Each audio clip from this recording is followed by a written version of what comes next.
দাসী ছিল দুইজন। কয়জন? তো মোট হইলো কয়জন? কয়জন?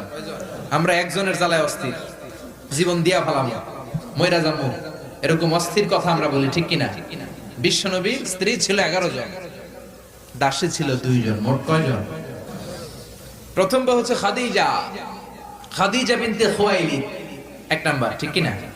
তারপরে আয়েশা বিনতে আবি বকর, হাফসা বিনতে ওমর, জাইনাব নামে দুই বউ, জাইনাব বিনতে জাহাশ, জাইনাব বিনতে খুজাইমা, সাফিয়া বিনতে হুয়াই ইবনে আখতাব, সাউদা বিনতে জামাআ, জুয়াইরিয়া বিনতে হারিস, মাইমুনা বিনতে হারিস, উম্মে হাবিবা রমলা বিনতে আবি সুফিয়ান, উম্মে সালামা বিনতে আবি উমাইয়া। এই 11 জন বউ ছিল। সুবহানাল্লাহ।